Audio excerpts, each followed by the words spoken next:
ये है मेरी कहानी। मैं राहुल, राहुल शर्मा। नाम तो सुना ही होगा। अरे नहीं सुना? ओह, मैं भूल गया। मैं फिल्म वाला राहुल नहीं हूँ। मैं तो एक आम राहुल हूँ और मेरी जिंदगी भी आम है। फिर मेरी कहानी खास क्यों है? जानना चाहते हैं? चलिए सुनाता हूँ। मेरा जन्म 1990 में हुआ था। मेरे पिताजी सरकारी नौकरी करते हैं और मेरी माँ घर संभालती थी। मेरी एक बड़ी बहन भी है, सीमा, जिसके पैदा होते ही मेरी दादी, घर की बाकी औरतों ने मेरी माँ को ये एहसास कराने में कोई कसर नहीं छोड़ी कि उन्होंने लड़की पैदा करके एक बहुत बड़ी गलती की है। ओह, तेरे घर लड़की हुई है। मैं समझ नहीं पाता कि ऐसा मेरे पैदा होने पर किसी ने क्यों नहीं कहा। मेरा जन्म मन्नतों के बाद हुआ था और मेरे पैदा होते ही मेरी माँ गुजर गई थी। पिताजी सदमे में थे, समझ नहीं पा रहे थे, खुश हों या दुखी। मेरी बहन उस वक्त 10 साल की थी, वो उम्र जिस उम्र में दुनिया समझ आने लगती है। पर समझाने वाला ही चला जाए तो।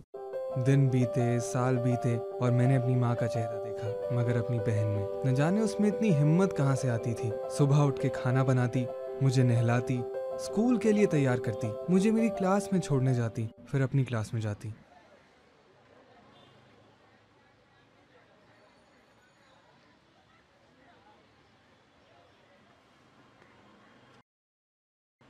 अरे राहुल, क्या हुआ बेटे? इतने उदास क्यों हो? कुछ नहीं पापा। दीदी कहाँ है? दीदी आ जाएगी बेटे। मार्केट से सब्जी लेने गई है ना, आ जाएगी। हम घर चलते हैं।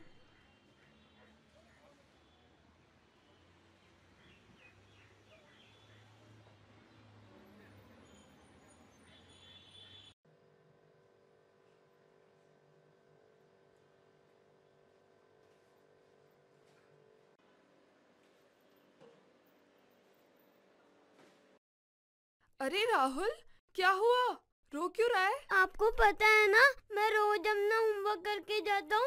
वो राकेश है ना, वो मेरी नोटबुक रोज टीचर जी को दिखा देता है और आज मैंने मना कर दिया तो उसने मुझे बहुत जोर से थप्पड़ मारा। ये तो बहुत गलत बात है। मैं कल ही तेरी टीचर जी से जाके बात करती हूँ। तू रो मत। चल अब रोना बंद कर। अरे ये क्या लड़कियों की तरह रो रहा है? दीदी ने कहा ना, वो कल बात कर लेगी। तू चिंता मत कर। चल रोटी खा ले, चुपचाप रोटी खा। क्या लड़कियों जैसे रोता है? पर दीदी भी तो लड़की है और टीचर जी भी तो लड़की है, वो तो नहीं रोती। उस दिन दीदी को चोट लगी थी, तब भी नहीं रोई। और आटे का डिब्बा सर पे गिरा था, तब भी नहीं रोई। और टीचर जी भी ऐसी हैं। पर पापा, आपको देखा है जब आप बाथरूम में छुप छुप के रो रहे थे। लड़की जिसको इतना कमजोर माना जाता है हमारे समाज में कि वो हर परेशानी में रोती है, और अगर मर्द रोए तो वो लड़कियों जैसे रोता है। क्यों है ये कमजोरी का ठप्पा सिर्फ लड़की पर? अरे भीग गए तुम दोनों। अरे पापा, दीदी ने अपना रेनकोट तो मुझे दे दिया और खुद भीग गई, और छतरी तो वो तो टूट ही गई। ओहो, कोई बात नहीं बेटे, मैं तुम्हें नई छतरी ला दूंगा। सीमा बेटे, चलो तुम भी कपड़े बदल लो। जी पिताजी। पापा, आपको पता है आज दीदी ने ना टीचर जी से जम के लड़ाई करी कि राकेश गलत है, वो मेरे भाई की नोटबुक रोज आपके पास नहीं ले जा सकता। और टीचर जी तो मान ही नहीं रही थी, तो दीदी ने प्रिंसिपल मैम से जाकर बात करी, तो आज राकेश ने मुझे सॉरी बोला।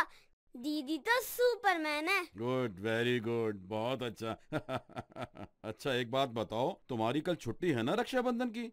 हाँ, टीचर जी ने कहा कि कल छुट्टी है और ये भी बताया कि रक्षाबंधन का मतलब क्या होता है, कि बहन भाई की कलाई में राखी बांधेगी और भाई वचन लेगा कि वो उसकी रक्षा करेगा। बिल्कुल सही, शाबाश। पर दीदी तो मेरी रक्षा करती हैं, तो मुझे उनको राखी बांधनी चाहिए ना। क्यों हमारे धर्म, रीति रिवाज में, त्योहार में, मातम में मर्द को एक ऊंचा स्थान प्राप्त है? क्या कर्म या धर्म औरतें नहीं करती? पिताजी, वो स्कूल में फॉर्म आया है, उसमें भर के देना है कि मुझे कौन सी स्ट्रीम चूज करनी होगी। मैं तो साइंस लेने का सोच रही हूँ। बेटे, साइंस लेके क्या करोगी? तुमने कौन सा डॉक्टर, इंजीनियर, इलेक्ट्रिशियन बनना है? ये काम तो लड़कों वाले हैं। तुम एक काम करो, आर्ट्स ले लो और फिर टीचर बन जाना। और वैसे भी राहुल को तो तुम ही पढ़ाती हो ना। ठीक है पिताजी। आज सोचता हूँ दीदी डॉक्टर या इंजीनियर क्यों नहीं बन सकती थी? पढ़ाई में होशियार, सब कामों में अव्वल, फिर क्यों नहीं? क्यों आज औरतें मर्दों से कम कमाती हैं? क्योंकि वो अपनी पसंद से जिंदगी में कुछ कर नहीं पाती हैं। क्योंकि वो अपनी मर्जी से पढ़ नहीं पाती हैं, अपना करियर नहीं चुन पाती हैं। क्यों उनको शादी करके घर संभालना होता है, बच्चे संभालने होते हैं? क्या ये काम नहीं है? क्या ये काम बांटा नहीं जा सकता? शुरू से ही लड़कों को खेलने के लिए कार दी जाती है और लड़कियों को गुड़िया। उल्टा करके देखें तो मेरी सुपरमैन दीदी टीचर बन गई, हमारे ही स्कूल में पढ़ाने लगी, मुझे भी उन्होंने ही पढ़ाया और आज मैं एक सॉफ्टवेयर इंजीनियर बन गया हूँ। क्या इसमें मेरी टीचर का हाथ नहीं है? क्या उनकी नॉलेज मुझसे कम है? नहीं ना। फिर क्यों शादी करके उनके पति ने उनकी नौकरी छुड़वा दी? क्योंकि अगर वो नौकरी करेंगी तो उनके पति के अहंकार को ठेस पहुंचेगी।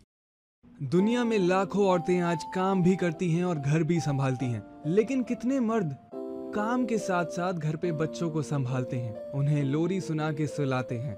जब एक औरत आदमी के काम में बराबरी से उसका साथ देती है, घर पे पैसे लाती है, तो आदमी घर का काम क्यों नहीं कर सकता? तो आदमी बर्तन क्यों नहीं धो सकता? इन सवालों के जवाब मैं कभी नहीं ढूंढ पाया, लेकिन ढूंढ पाया तो एक रास्ता। मैंने एक इंजीनियरिंग और डॉक्टरेट कॉलेज शुरू किया है, सिर्फ महिलाओं के लिए, जिसकी डीन मेरी सुपरमैन दीदी हैं।